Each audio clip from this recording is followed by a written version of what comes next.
सहनो भुनक्तु सह वीर्यं करवावहै तेजस्विनावधीतमस्तु मा विद्विषावहै। ओम शांति शांति शांति। नमस्ते।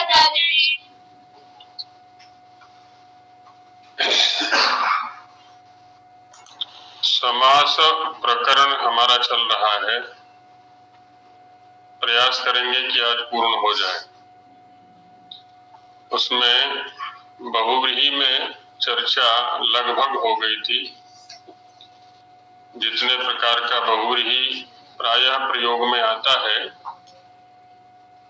उस पर हमने चर्चा कर ली थी।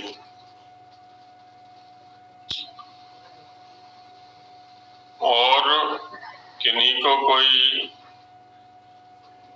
विशेष विचारणीय हो यदि बहुव्रीहि के प्रसंग में या अन्य समास के प्रसंग में, तो वो रख सकते हैं अपना पक्ष। कोई शंका हो, कोई संशय हो, कोई जिज्ञासा हो, कुछ विचारणीय विषय हो तो उसको रख सकते हैं। नमस्ते जी। जी बहन जी, नमस्ते जी। तो आचार्य जी, कल आपने अतद्गुण संविज्ञान और तद्गुण संविज्ञान थोड़ा जल्दी में बताया था, तो चाहे तो अभी थोड़ी देर समझा दीजिए। चलिए ठीक है, उसको समझा देते हैं।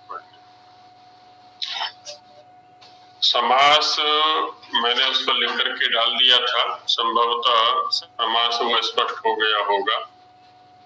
उसमें लिखा था हमने तस्य गुणाः तद्गुणाः। गुण शब्द का अर्थ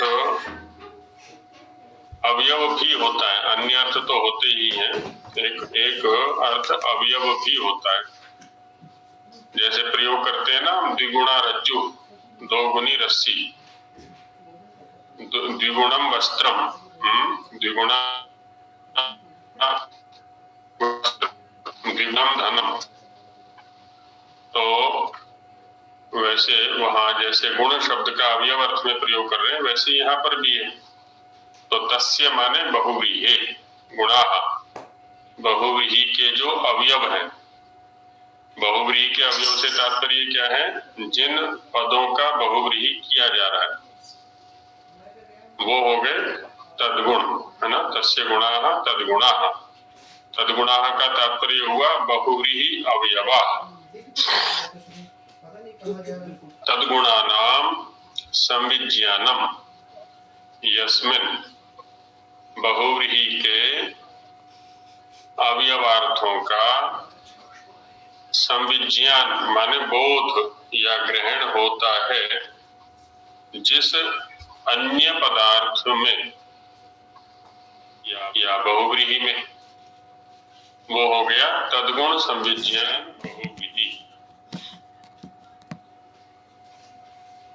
तो जैसे हमने देखा था, कहा जाए कि पीतांबरम आनय, पीतांबर को बुलाओ। तो पीतानी अंबराणी यस सह पीतांबरा, पीले हैं कपड़े जिसके। अब ऐसा तो नहीं है ना कि पीले कपड़ों को अन्यत्र कहीं रख करके आएगा और खाली देवदत्त आ जाएगा, अपने साथ में नहीं आएंगे।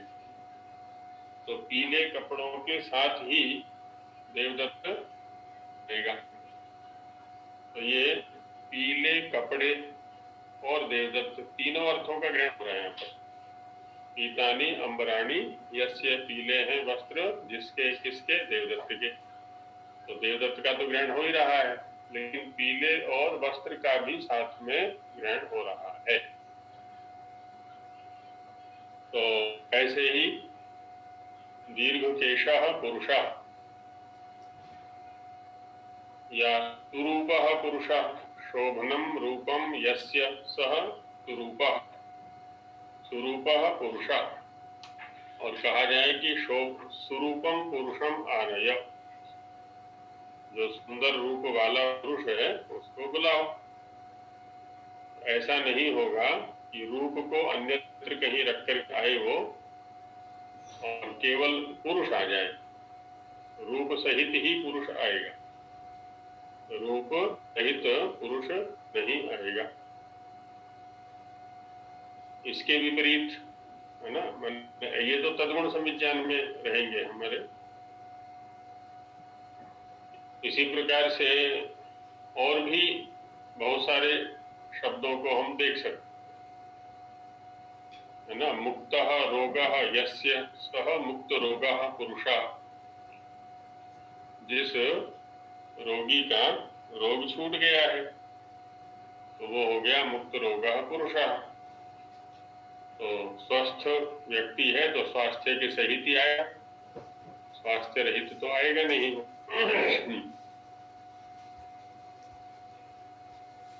अच्छा, अब ये हुआ तद्गुण संविज्ञान, और भी इस प्रकार के बहुत सारे मिल जाएंगे। अब तद्गुण संविज्ञान में क्या होता है, तद रहित का भी आनयन संभव है। अब जैसे कहा जाए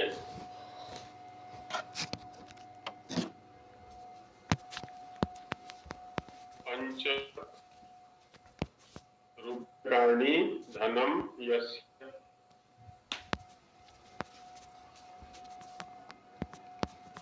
तो पंच रूप्यको जनः, पंच रूप्यको जनः, पंच रूप्यकाणि यस्य सः पंच रूप्यकः।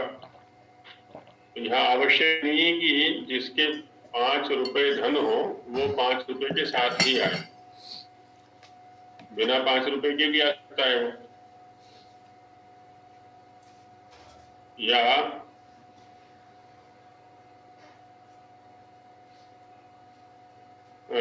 संपन्नम सस्यम यस्य, संपन्नम सस्यम यस्य, संपन्न है फसल जिसकी, तो संपन्न सस्यः पुरुषः।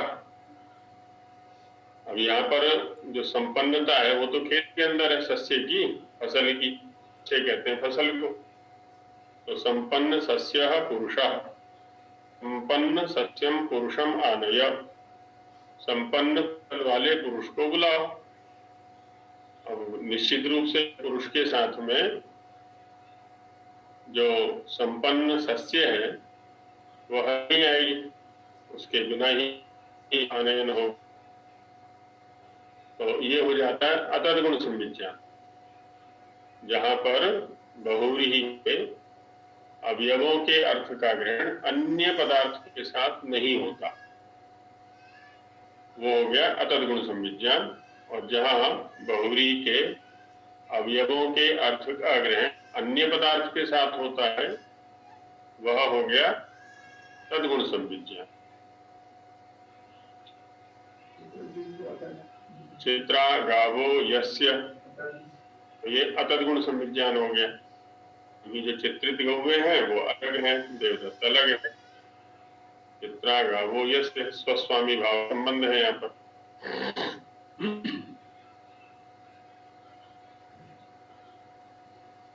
तो इस प्रकार से ये तद्गुण संविज्ञान और अतद्गुण संविज्ञान को समझ लेना चाहिए। चलिए, अब द्वंद्व में चलें या बहुव्रीहि में किन्हीं का कुछ और द्रष्टव्य है, विचारणीय है? बोलिए। क्या?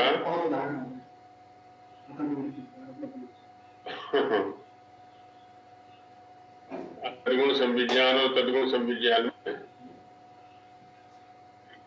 स्वरूप तो स्पष्ट आ गया, हो गया ना इनका, तद्गुण संविज्ञान किसको कहते हैं और तद्गुण संविज्ञान किसको कहते हैं।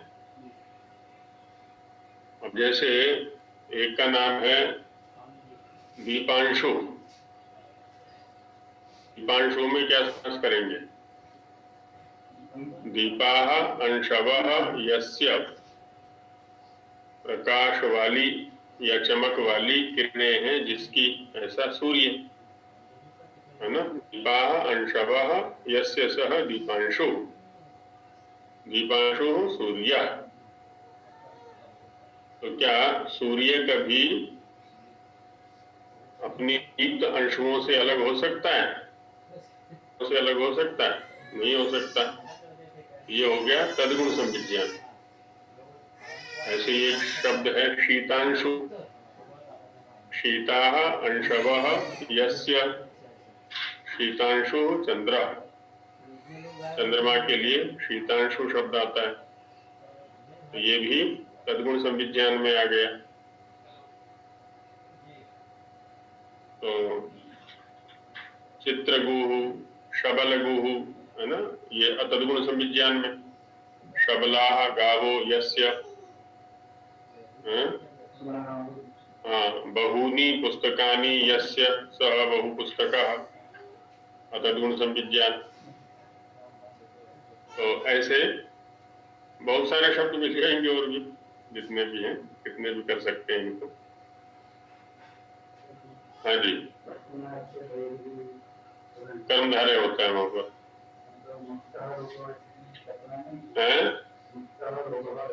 यस्य षष्ठी, अन्य पदार्थ में देखना है ना हमको।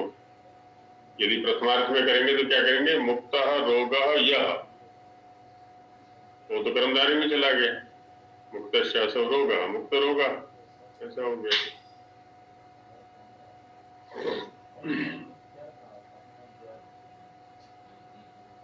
अब चलते हैं द्वंद्व में।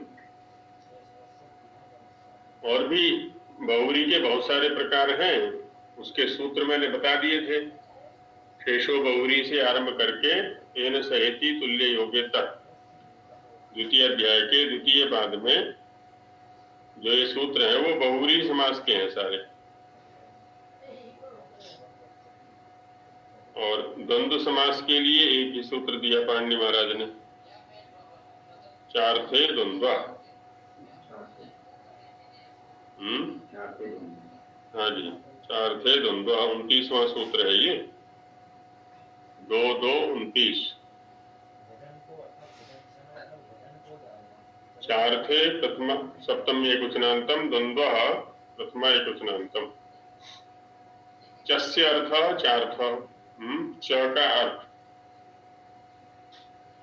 वैसे तो च एक निपात है, अव्यय है, और किसी भी निपात या अव्यय के बहुत सारे अर्थ हुआ करते हैं। प्रकरण या प्रसंग के अनुसार ही उसके अर्थ का निश्चय किया जाता है। लेकिन शब्दों के प्रयोग की जो शैली है उसके अनुसार जिस प्रकरण में हम खड़े होकर के सोच रहे हैं, द्वंद्व और एक शेष, एक होता है एक शेष और एक होता है द्वंद्व। इन दोनों की प्रवृत्ति सहभाव में होती है। सहभाव माने साथ साथ रहना। जब हम दो अर्थों को या दो से अधिक अर्थों को एक साथ कहना चाहते हैं, तब द्वंद्व या एक शेष की प्रवृत्ति होती है। भेद ये है, जिन अर्थों को हम एक साथ कहना चाहते हैं, यदि उनके वाचक जो शब्द हैं वो भिन्न रूप वाले होंगे, अलग अलग रूप वाले होंगे, तो द्वंद्व समास हो जाएगा। हाँ, यदि दोनों में अलग अलग स्वरूप होंगे शब्दों के, 2 हैं, 3 हैं, 4 हैं, जितने भी हो सकते हैं, वहां पर अर्थ तो अलग अलग होंगे ही, साथ ही शब्द के जो स्वरूप हैं वो भी अलग अलग हों, भिन्न भिन्न हों, तो द्वंद्व समास हो जाएगा। इसके विपरीत जब हम जिन अर्थों को एक साथ कहना चाह रहे हैं उन अर्थों को कहने वाले जो शब्द हैं वे यदि समान रूप वाले होंगे, एक जैसे रूप वाले होंगे, तब उनमें द्वंद्व नहीं होगा, अपितु एक शेष होगा, है ना। एक शेष के लिए भी मैं सूत्र बता देता हूं। एक ही रूप होगा। हाँ, यदि एक रूप होगा ना, एक जैसा ही रूप होगा, तो वहां पर एक शेष की प्रवृत्ति होती है, वहां द्वंद्व नहीं है। प्रथम अध्याय के प्रथम पाद नहीं, द्वितीय पाद का 64वां सूत्र है, 1, 2, 64, और वहां से आरंभ करके और पाद के अंत तक माने 73 तक ये एक शेष का प्रकरण है। स्वरूपाणाम एक शेष एक विभक्तम, वहां से लेकर के और पाद के अंत तक 73वां सूत्र है, ग्राम्य पशु संघेश्व तरुणेशु स्त्री, तो वहां तक ये एक शेष का प्रकरण है।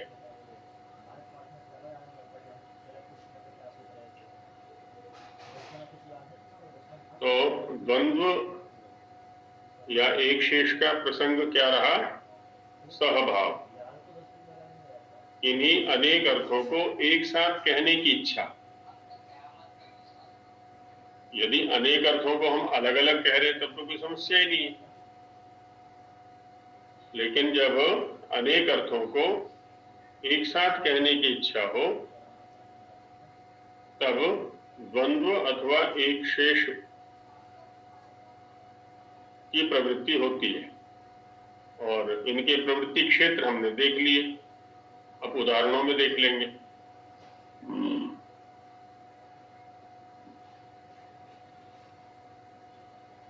जैसे माना एक व्यक्ति का नाम है देव और दूसरे व्यक्ति का नाम है यज्ञ।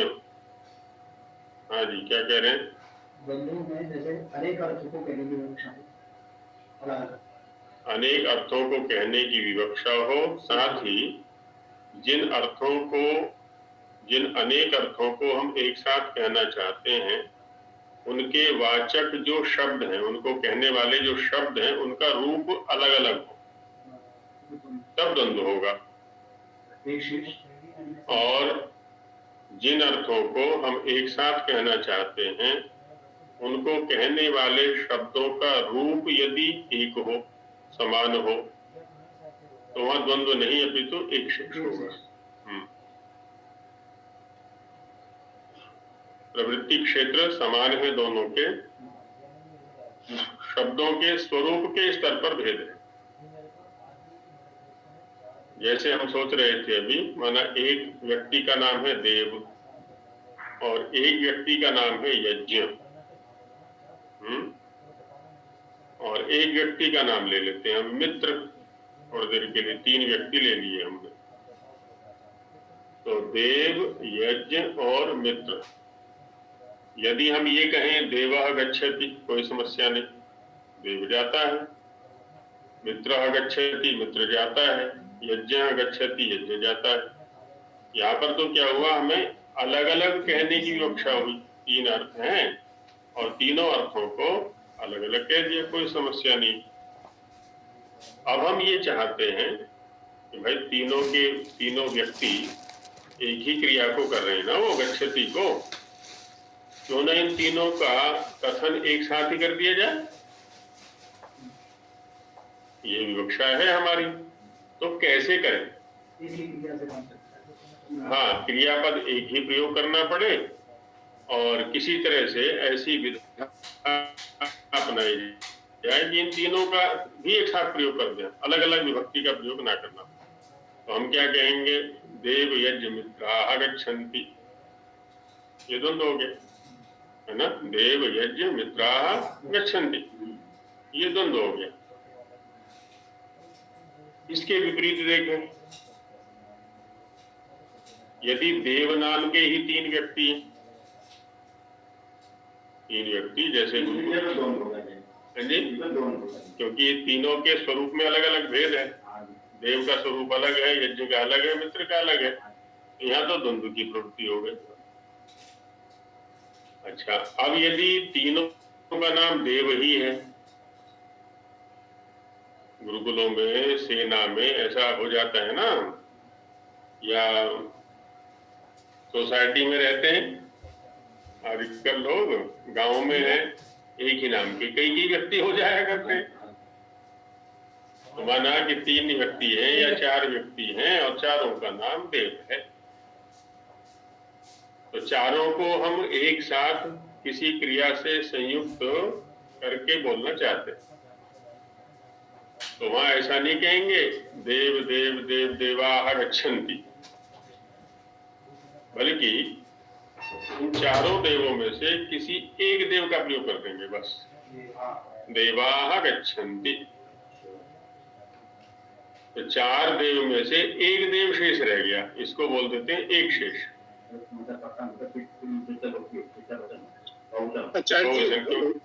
वचन का क्या रहेगा? वचन का अब जितने अर्थ उतना वचन। अब यह चूंकि बहुत सारे को कहना है इसलिए बहुवचन आ गया, 2 को कहना होगा तो द्विवचन आ जाएगा, है ना। माने देव नामक 2 व्यक्ति यदि हैं तो देवौ गच्छतः, अकेले में तो कोई समस्या ही नहीं है। अब अनेक है चूंकि तो बहुवचन आ जाएगा, देवाः गच्छन्ति, क्योंकि यहाँ पर एक ही देव चारों के अर्थों को कह रहा है। ये एक शेष, इसको एक शेष बोल देते हैं। स्वरूपाणाम एक शेष एक विभक्तौ, है ना। प्रथम अध्याय के 2य पाद के अंत में इसकी व्यवस्था है।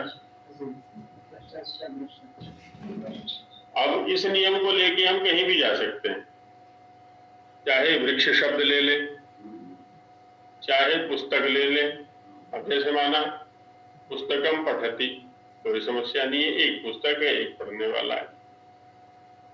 अब इदम पुस्तकम पठति, इदम पुस्तकम पठति, इदम पुस्तकम पठति, अब कई पुस्तकों को पढ़ता है। अब पुस्तक अर्थ तो अनेक हो गए, लेकिन शब्द एक ही है, समान रूप वाला है, तो हम क्या कर देंगे? पुस्तकानि पठति, पठति, पढ़ने वाला एक है। यदि पढ़ने वाला एक है तो यदि वो भी अनेक है तो पठन्ति कर देंगे। छात्राः पुस्तकानि पठन्ति, छात्र भी अनेक पढ़ने वाले, और जिनको पढ़ा जा रहा है वो भी अनेक, और सारे के सारे समान रूप वाले भी, तो वहां एक शेष की प्रवृत्ति हो जाएगी। तो इतना स्पष्ट हो गया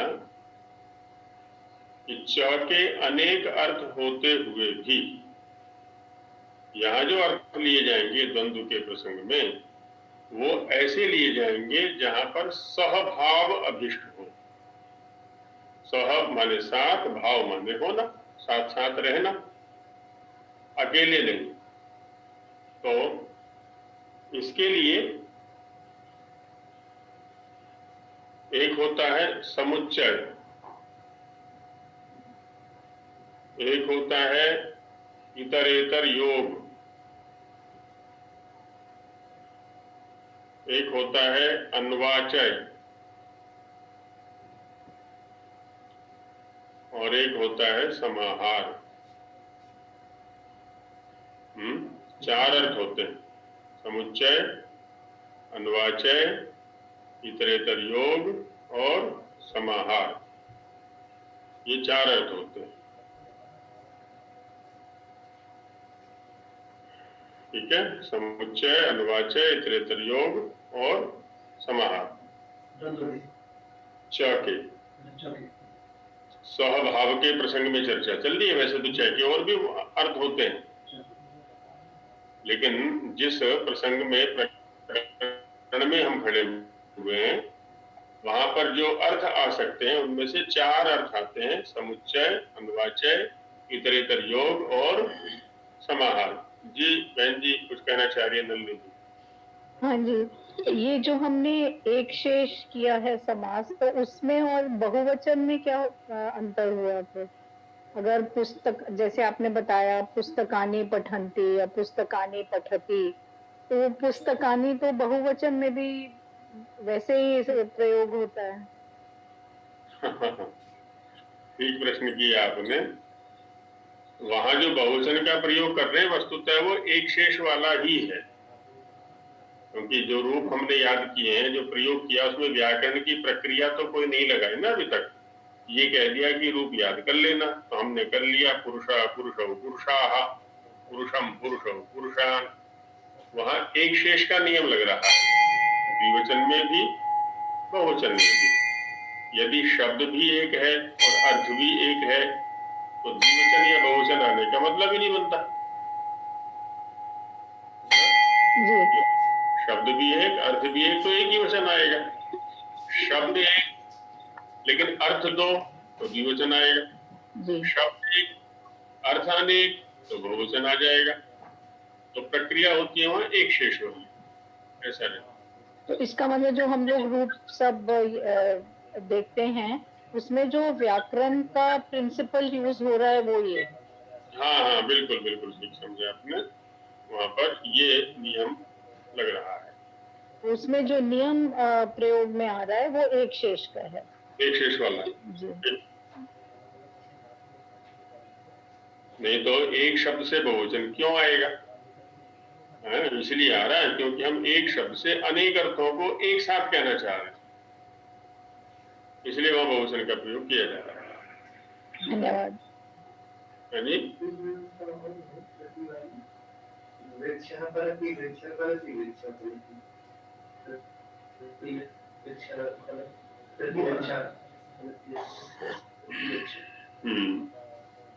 उसको कहते हैं हम वीप्सा। जहां से आप प्रसंग उठाना चाह रहे हैं ना, उसको कहते हैं वीप्सा। वीप्सा में ये होता है जब किसी गुण, क्रिया अथवा संज्ञा के द्वारा, है ना, गुण, क्रिया अथवा संज्ञा के द्वारा अनेक द्रव्यों को एक साथ व्याप्त करने की इच्छा, एक साथ अनेक द्रव्यों को या अनेक अर्थों को व्याप्त करने की इच्छा होती है, तो उसे वीप्सा कहते हैं।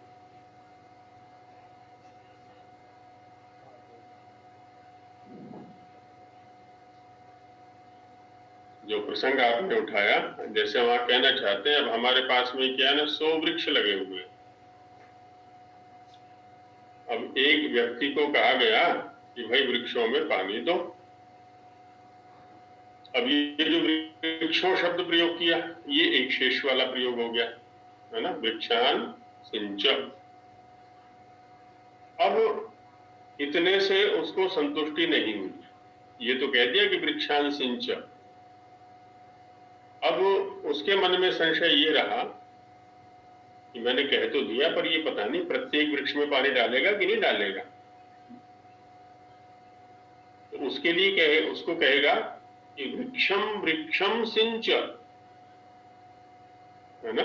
यहां पर हो गया कि वृक्षम वृक्षम सिंच, प्रत्येक वृक्ष को सींचना है तुम्हें, कोई भी वृक्ष छोड़ना नहीं। तो सिंचती क्रिया के द्वारा प्रत्येक वृक्ष द्रव्य को व्याप्त करना चाहता है, कि एक भी वृक्ष छूटना नहीं चाहिए। वो कह दिया ना एक शेष में वृक्षान सिंच, ये कह दिया, लेकिन वहां संशय बना हुआ है कि वो सेवक है, हो सकता है मक्कारी भी कर दे, सामने वाले वृक्षों में पानी डाल दे, पीछे वालों को छोड़ दे, या 10 कोई भी लगा दिए, 20 लगा दिए, कितने भी हो, कितने भी हो, जो भी हो, जितने भी वृक्षों को कहना चाहते। हाँ, वीप्सा में वृक्षम वृक्षम सिंच, या प्रति वृक्षम सिंच, ये अव्ययभाव समास हो गया।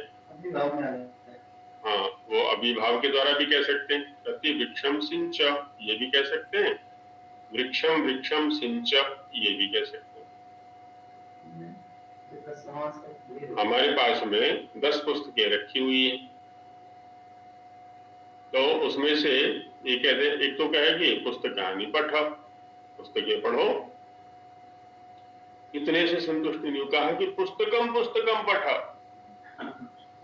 कि जितने भी पुस्तकें रखी हैं उसमें से प्रत्येक पुस्तक को पढ़ना है तुम्हें, तो प्रति पुस्तकम पठ या पुस्तकम पुस्तकम पठ, तो ये हो जाती है वीप्सा।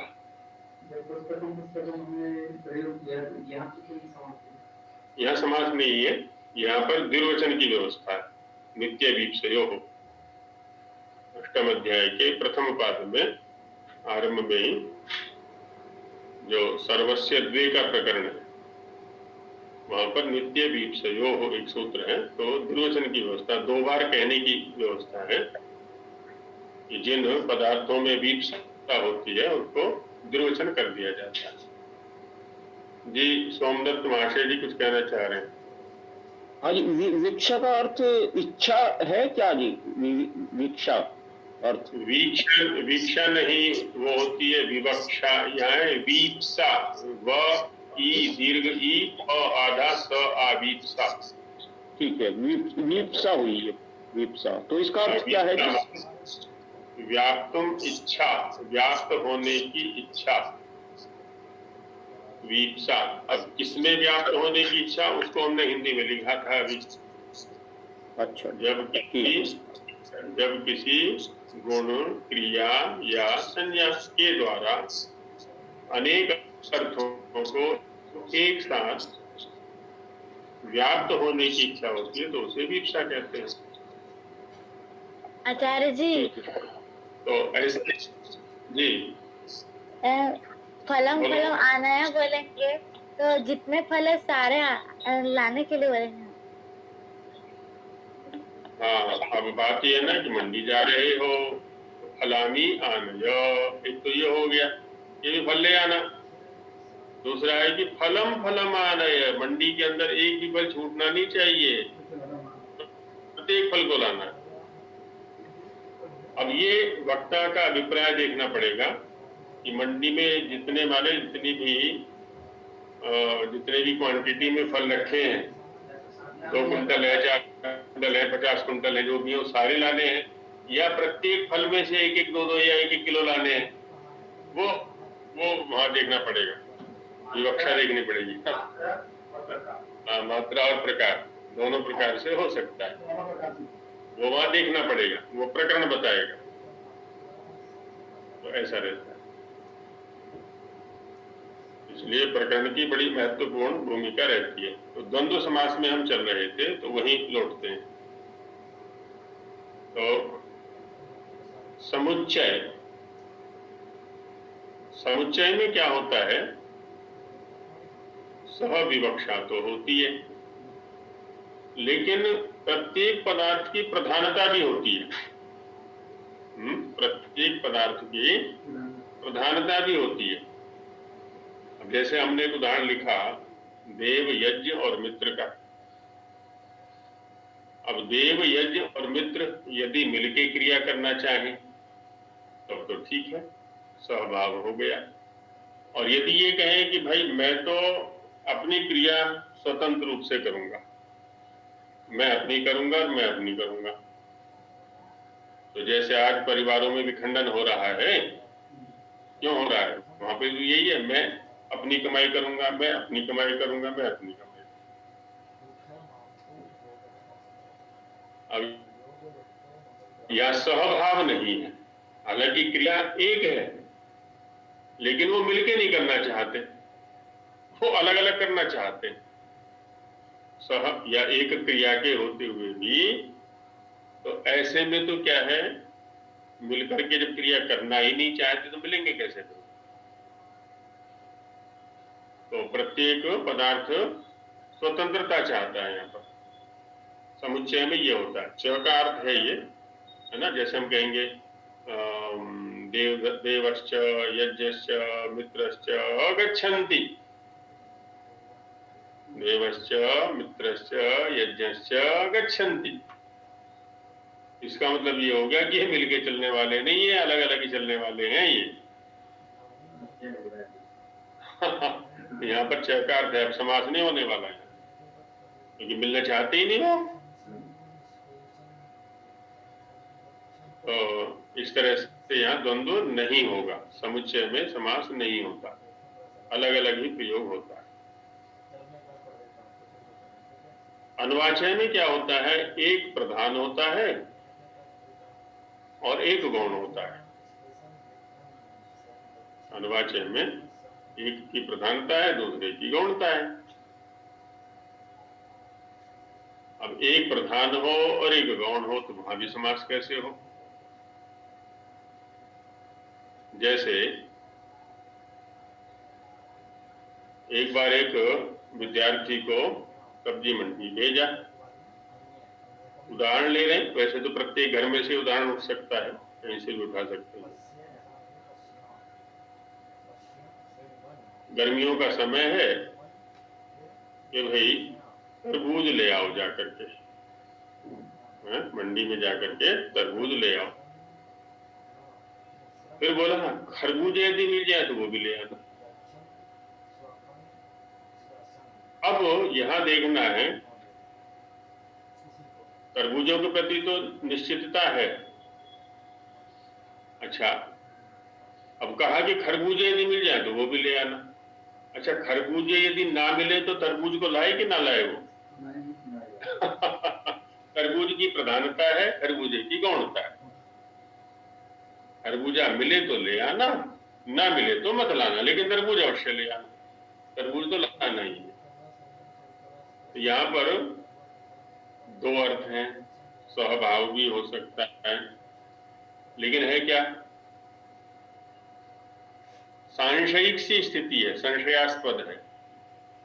प्रधान और गौण होते हुए संशयास्पद है, क्योंकि तरबूज तो निश्चित है, खरबूजा अनिश्चित है, तो इसलिए यहाँ पर भी समास नहीं होगा। यहाँ भी समास नहीं होगा। अनुवाचय में अनुवाचय रूप जो अर्थ है वहां पर भी समास नहीं होगा। तो समुच्चय और अनुवाचय चौके अर्थ होते हुए भी समास की कोटि से ये बाहर है, इनमें समास नहीं होगा। और क्यों समास नहीं होगा ये स्पष्ट हो गया होगा। समुच्चय में सारे के सारे अर्थ प्रधानता चाहते हैं, और अनुवाचय में एक प्रधान होता है, एक गौण होता है। हाँ, दूसरे में संशय रहता है, वो मिल भी सकता है, नहीं भी मिल सकता है। तरबूज खरबूजे का तो उदाहरण लिया है, बाकी तो आप कहीं भी भेज सकते हैं किसी को, चाहे मंडी में भेज दें, किसी को बुलाने के लिए भेज दें, या और इसी प्रकार से दो या एक अर्थ हो सकते हैं वहां पर।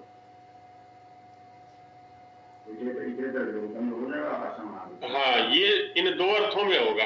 अब इतरेतर योग, इतर माने अन्य, इतर का अर्थ होता है अन्य,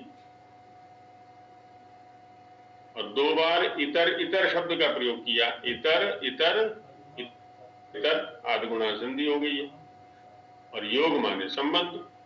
ये तो शब्द ही बता रहा है कि जहां पर अन्य का अन्य के साथ में योग हो, संबंध हो, तो उस इतरेतर योग, उस अन्य का अन्य के साथ में संबंध को भी च कहता है। जो च शब्द है ये निपात, वो इस अर्थ को भी कहता है, अन्य के साथ में अन्य के संबंध को भी कहता है।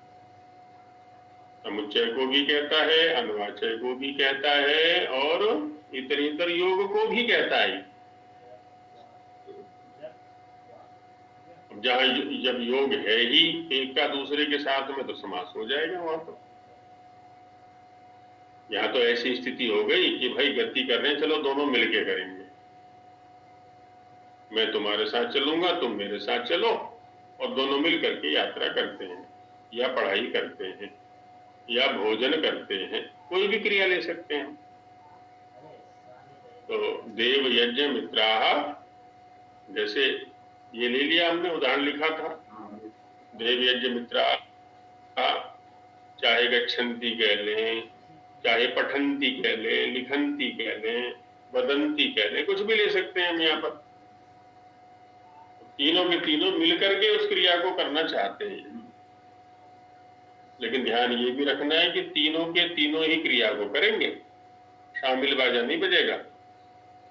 ऐसा नहीं है कि कोई चुप रह जाए वहां पर, क्रिया तीनों ही करेंगे, लेकिन सम्मिलित रूप से करेंगे। इसलिए इतरेतर योग इसका नाम रखा है, इतरेतर योग द्वंद्व। सबकी है, हाँ सब करेंगे लेकिन मिल करके, हाँ मिल करके करेंगे। हाँ क्रिया सबको करनी है, लेकिन स्वच्छंदता नहीं है, स्वच्छंदता नहीं है।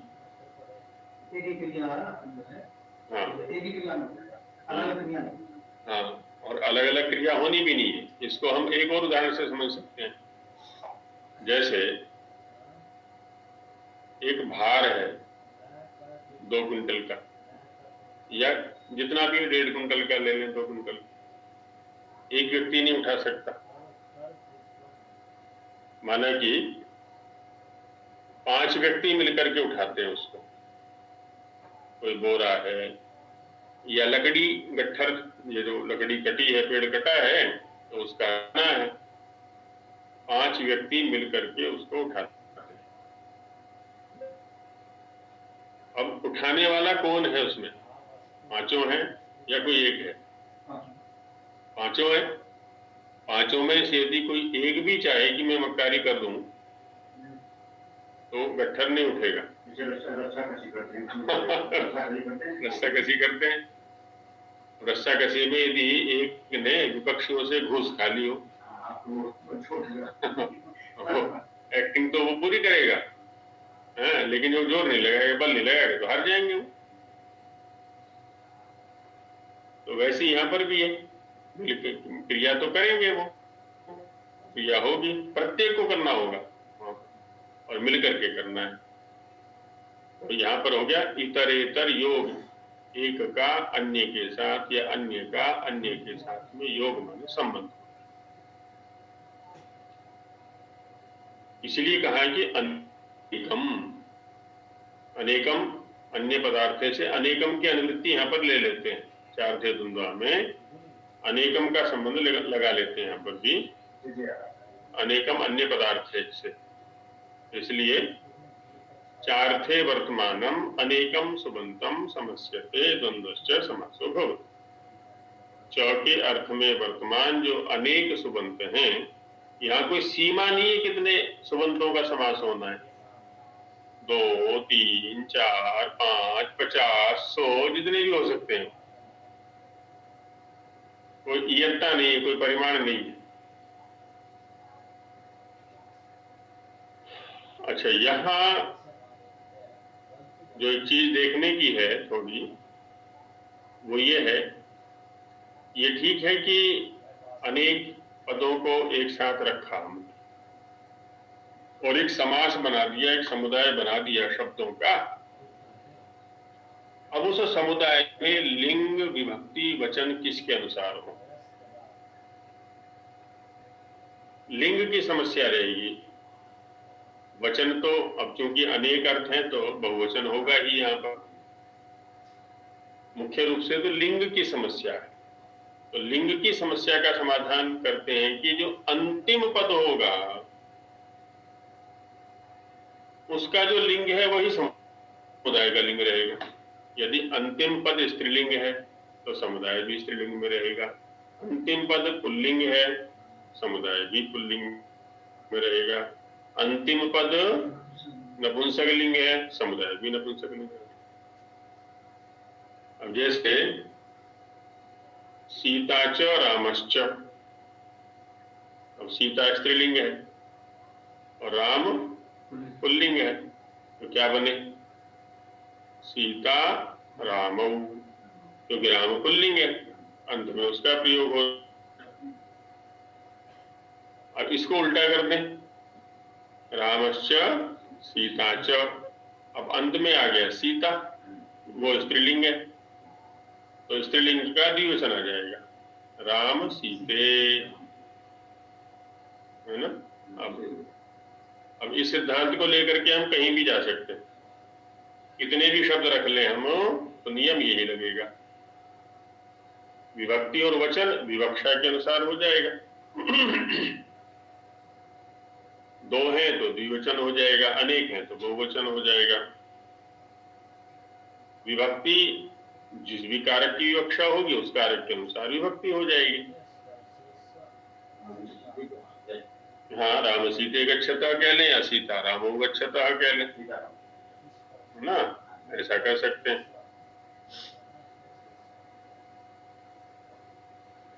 तो ये व्यवस्था किसमें रहेगी, इतर इतर योग दो। जी कामिनी जी कुछ कहना चाह रही। जी नमो नमः आचार्य जी। आचार्य जी जैसे जैसे करते हैं भी, पितरौ शब्द भी प्रयोग में करते हैं और माता पित्रा भी, पितरौ भी करते हैं, तो यहाँ मतलब पितरौ शब्द में द्विवचन हो गया, लेकिन माता च पिता च करते हैं, तो इसका अगर हम समाहार करेंगे तो किस विभक्ति, किसमें द्विवचन आएगा यहाँ पे? अब यहाँ जो प्रश्न है ये एक तो द्वंद्व से संबंधित है और एक शेष से संबंधित है। सूत्र है एक शेष के प्रकरण में पिता मात्रा, देखिए 1-2 प्रथम अध्याय के द्वितीय पाद का पिता मात्रा सूत्र आप देख सकते हैं, 70 1-2-70, इसका समाधान है 1-2-70 में। वहां पर कहा है कि पिता और माता दोनों को यदि एक साथ कहना हो, इन दोनों की सहविवक्षा हो। अब यहाँ पर क्या है ना, दोनों भिन्न रूप वाले शब्द हैं, पिता अलग रूप वाला है, माता अलग रूप वाला है, द्वंद्व होना चाहिए जो नियम हमने लिखा था। इसलिए यहाँ पर अपवाद सूत्र दिया, यदि पिता और माता दोनों को एक साथ कहने की इच्छा हो तो पिता शेष रह जाएगा, पिता शब्द ही माता के अर्थ को भी कह देगा, तो पिता च माता च पितरौ, ये व्यवस्था बन जाएगी। और 69वें सूत्र में अन्यतरस्याम पढ़ा हुआ है अंत में, नपुंसकम अनपुंसकेन एकवचनस्य अन्यतरस्याम, अन्यतरस्याम का संबंध यहाँ लगा दिया, अन्यतरस्याम माने विभाषा विकल्पेन। अच्छा जी, पिता चा माता चा क्या बनेगा समास होने पर? यदि एक शेष करते हैं तो पितरौ, जगतः पितरौ वंदे, वहां कालिदास ने प्रयोग किया है ना रघुवंश के प्रथम सर्ग के प्रथम श्लोक में, जगतः पितरौ वंदे पार्वती परमेश्वर पितरौ, यम माता पितरौ क्लेशम सहेते संभवे नृणाम, देखिए वहां पर माता पितरौ का प्रयोग है, यम माता पितरौ क्लेशम सहेते संभवे नृणाम न तस्य निष्कृति शक्या कर्तुम वर्ष शतैर, जिस क्लेश को माता और पिता हमारे जन्म के समय सहन करते हैं, उससे उऋण होना 100 जन्मों में भी संभव नहीं है। तो वहां पर माता पितरौ शब्द का प्रयोग है। तो यहाँ केवल पितरों का भी प्रयोग हो सकता है? बिल्कुल, केवल पितरौ भी कर सकते हैं और माता पितरौ भी कर सकते हैं, दोनों पितरों व्यवस्थाएं। का हाँ, पितरौ भी और माता पितरौ भी। हाँ। श्लोक में पितरौ नहीं होगा क्योंकि छंद के अनुरोध से माता पितरौ करना पड़ेगा, नहीं तो अक्षरों में कमी आ जाएगा। श्लोक में तो माता, हाँ छंदो भंग हो जाएगा, इसलिए वहां तो माता पितरौ ही रहेगा।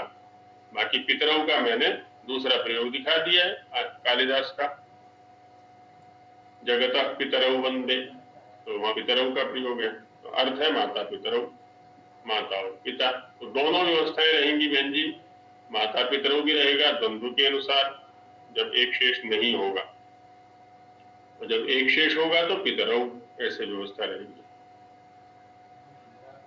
तो आचार्य जी, जिस तरह अगर पांडवा बोलते तो पांडवा में जैसे पांचों युधिष्ठिर, अर्जुन, भीम, नकुल, सहदेव, ये अलग अलग हुए तो द्वंद्व समास हो गया, और पांडवा कर दिए तो एक शेष समास हो गया, इस प्रकार। देखिए, पांचों के पांचों को एक नाम प्राप्त है, पांडव। युधिष्ठिर भी पांडव है, अर्जुन भी पांडव है, भीम भी पांडव है, नकुल भी पांडव है।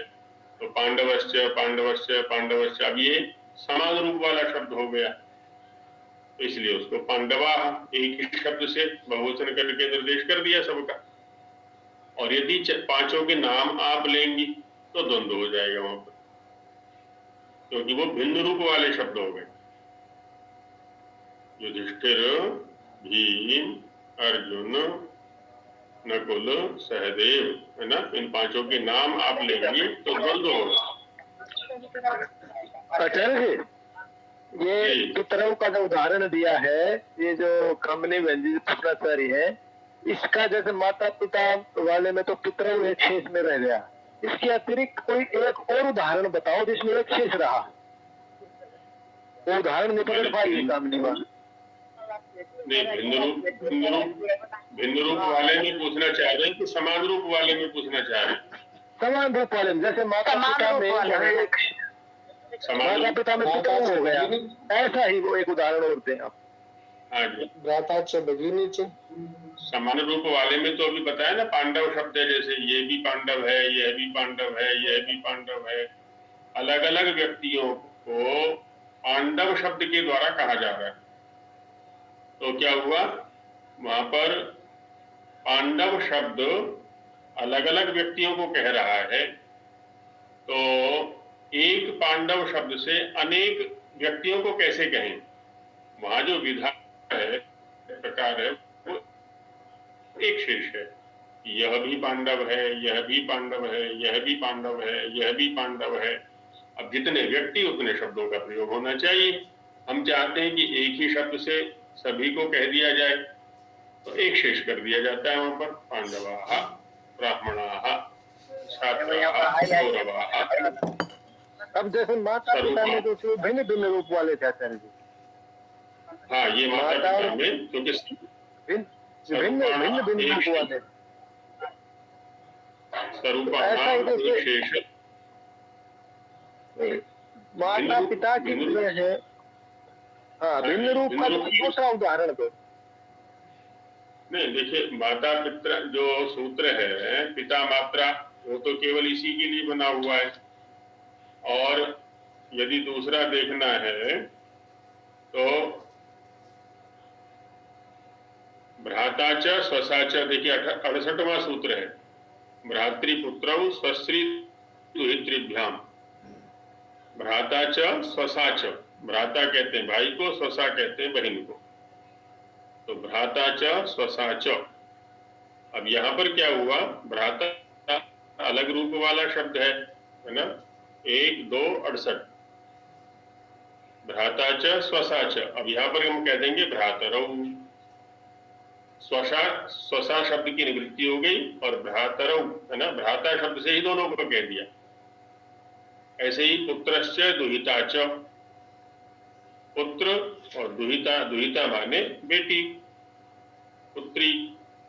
अब पुत्री शब्द तो समान रूप वाला है, इसलिए उसको छोड़ दिया, वो तो इसी से सिद्ध हो जाएगा, पूर्व वाले से, कुमान स्त्रिया। तो यहाँ पर भिन्न रूप वाला ले लिया इन्होंने, पुत्रश्च दुहिता च पुत्रौ। अब पुत्रौ शब्द से दोनों को कह दिया जाएगा, पुत्र और दुहिता। ऐसे ही भ्रातरौ शब्द से भ्राता और स्वसा दोनों को कह दिया जाएगा, वो एक शेष में चला गया। तो ये जो प्रकरण है हमारा 64 65 है ना, 1 2 64 से आरंभ होकर के पाद के अंत तक, वो एक शेष वाला है। उसमें इसी प्रकार के शब्दों पर चिंतन किया गया है, जहां पर एक ही शब्द अनेक अर्थों को कह दिया करता है। वो एक शेष है ना। सामान्य नियम यही है, बस समान रूप वाले होने चाहिए, भिन्न रूप वालों में नहीं होता है। लेकिन कुछ भिन्न रूप वाले भी हैं तो उनका परिगणन नीचे कर दिया है। जी प्रीति जी। प्रणाम आचार्य जी। जी जैसे आजकल हम एक शब्द इस्तेमाल करते हैं जन, जन में आदमी भी आ गए और औरत भी आ गई जी। तो इसका अगर हम विग्रह करने लगेंगे तो वो विग्रह क्या होगा? जायते असौ जनः, जो उत्पन्न होता है, जनी प्रादुर्भाव। आचार्य जी समास की दृष्टि से जैसे हम भ्रातरऊ पुत्रऊ ये प्रयोग कर रहे हैं वैसे ही जनश्च जनाच, यदि स्त्रीलिंग में कहना है तो जना बनेगा, और पुल्लिंग में कहेंगे तो जनः बनेगा। तो जनश्च जनाच इति जनऊ, ऐसा कर लीजिए। तो पुमान स्त्रिया का विषय बन गया, वहीं पर सूत्र है ना, पुमान स्त्रिया। तो जनऊ ऐसा बन गया है ना। ब्राह्मणश्च ब्राह्मणी च ब्राह्मणौ, ब्राह्मण और ब्राह्मणी तो ब्राह्मणौ। आचार्य जी इनमें जैसे पुत्र और दुहिता में इनमें पुमान और स्त्री का प्रयोग नहीं होगा क्या? नहीं, पुमान और स्त्री तो है ही, साथ साथ शब्द स्वरूप में भी भेद है यहाँ पर। देखिए, पुत्र पुमान को कहता है, दुहिता स्त्री को कहता है, लेकिन शब्द के स्तर पर भी भेद हो रहा है यहाँ पर, रूप के स्तर पर भी भेद हो रहा है, रूप के स्तर पर भी समानता नहीं है। अर्थ के स्तर पर तो हुआ ही, एक पुमर्थ को कहता है, एक स्त्री अर्थ को कहता है, साथ साथ स्वरूप में भी भेद हो गया। तो स्वरूपाणाम एक शेष का विषय ही नहीं बन रहा था, पुमान स्त्रिया का विषय ही नहीं बन रहा। जी आचार्य जी समझ गई।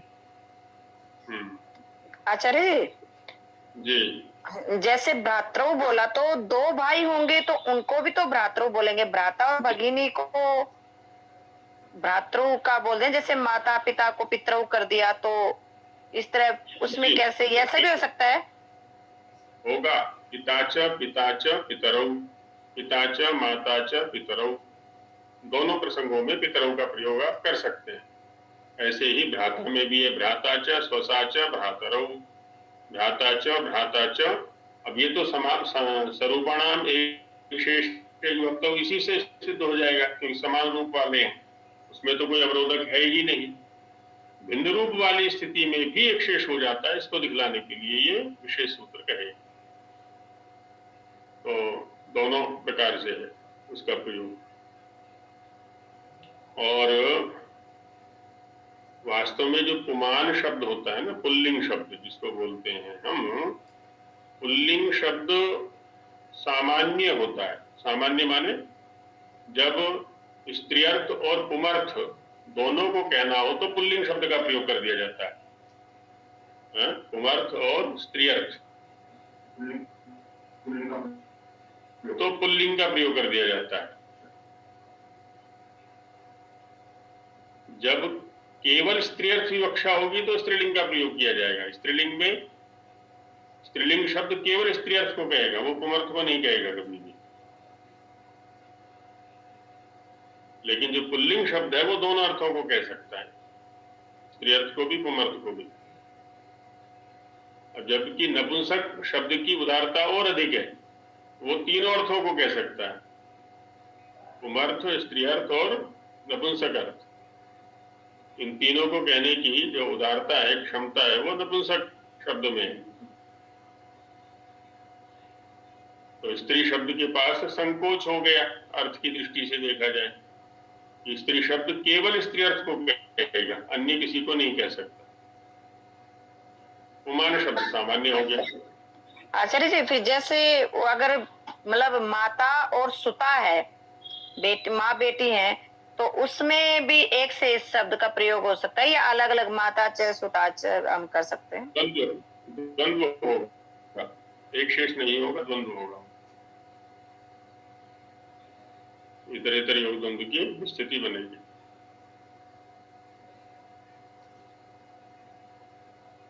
और द्वंद्व समास में जो पूर्व प्रयोग की बात है उसमें अनेक नियम काम करते हैं।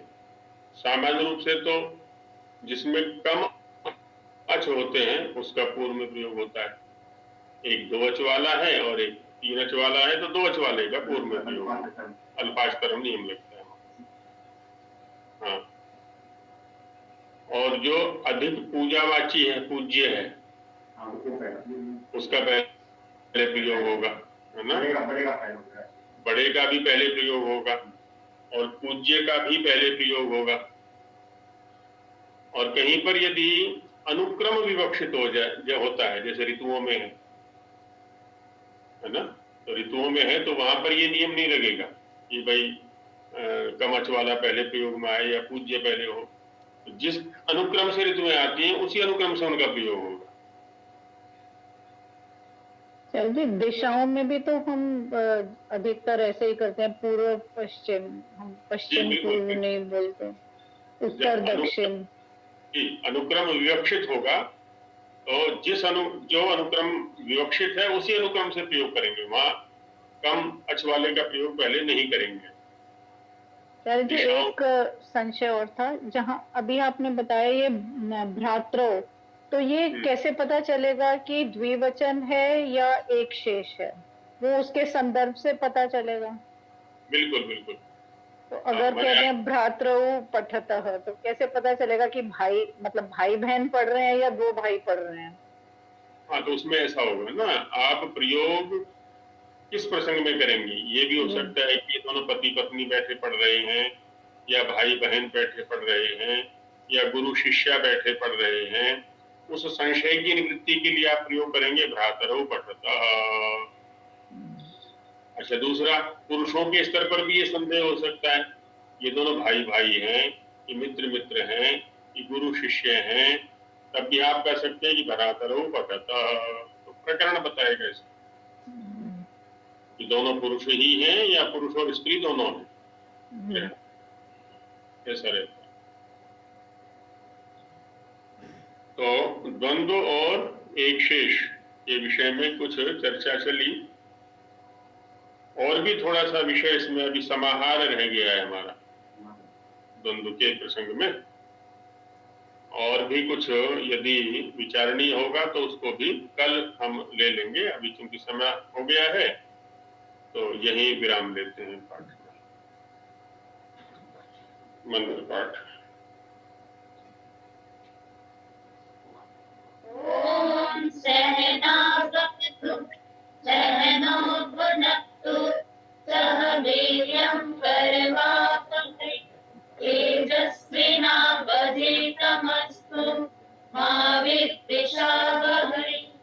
ओम शांति शांति शांति। नमस्ते आचार्य जी।